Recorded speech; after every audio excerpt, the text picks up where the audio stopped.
I actually want adults around in some environments, paying attention to what kids are doing, at least moderating certain types of interactions and behavior in case there's abusive types of behaviors among kids, because to me, the biggest threat to kids is not necessarily other adults, but other kids.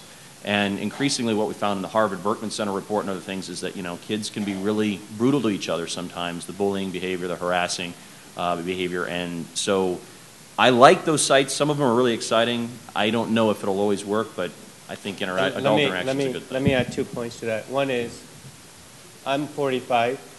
I've been in those sites as an 8-year-old. So that's something to be aware of, number one.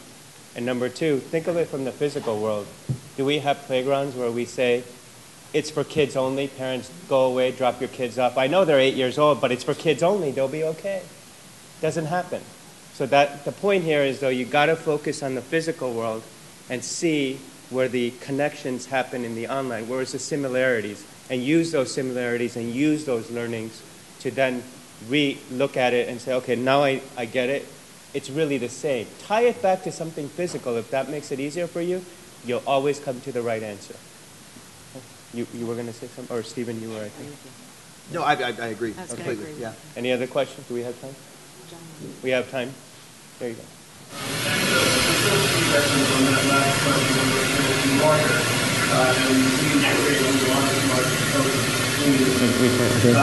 create a lot of marketing focus, teens, families, children, and what they created is social network, as well for video game art. And one thing to add to that is there are a lot of reputable social networks being built, a huge one like that. There's damage, so they don't have to go to some or back alley social network that no one fits, where they're sponsored by Disney, or they signed up online when I start.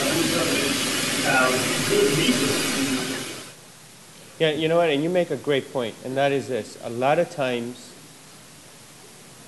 the citizens out there, parents, others out there, when they're saying they should, they're also really thinking to themselves, companies want to be bad. They want to see my kid hurt. That's really the underlying way they're talking about it. What's the actual reality? I'll use us for an example. If we have an incident that's bad that happens, and that's public, and people are talking about it, what's going to happen to our reputation? It starts dropping. What happens then? Advertisers say, well, I don't want to align my brand with somebody who's got a bad reputation. And our income comes from advertisers. Or income comes from monthly fees that people have for signups. Parent says, I read a bad article about don't go there. And it spreads in the neighborhood. It spreads to the PTA meetings. It spreads to the mothers. And that's how, and so the opposite is actually true. Companies have a tremendous desire to do the right thing and to have a business reason to do the right thing as well. And that's something I think people should better understand. Do we have?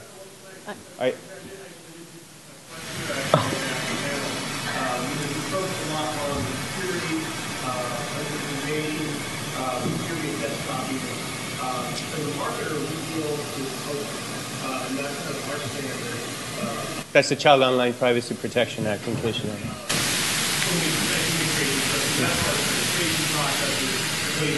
Yeah, I'm never after that.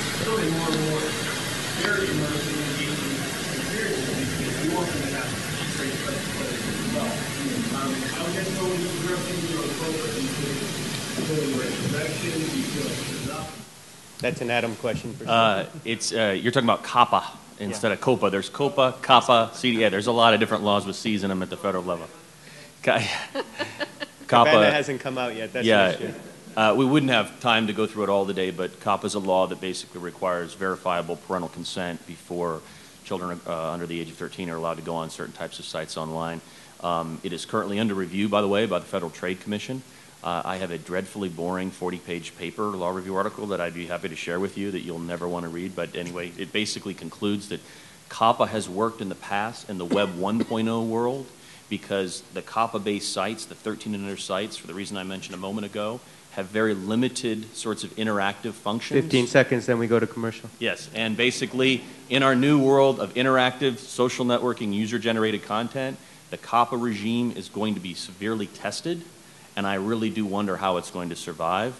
But I'd be happy to talk to you more about it later if you'd like, or give you that dreadfully boring paper. Okay, so I've been actually getting literally kicked off the stage. Let me wrap up by making 2 quick points after listening to everyone here. Number one is, if you are a parent, you have no excuse for engaging in your children's lives online, because for them, it's one world, it's one line. It's not online or offline, it's really one line.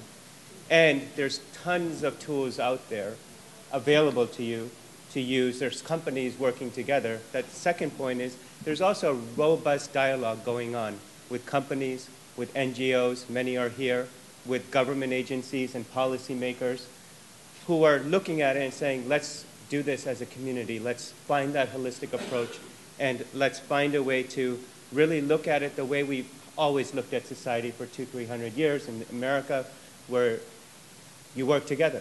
Physical world, same can apply in the online world, so we end up with, frankly, just one world. So, thank you. And thanks to all my panelists here.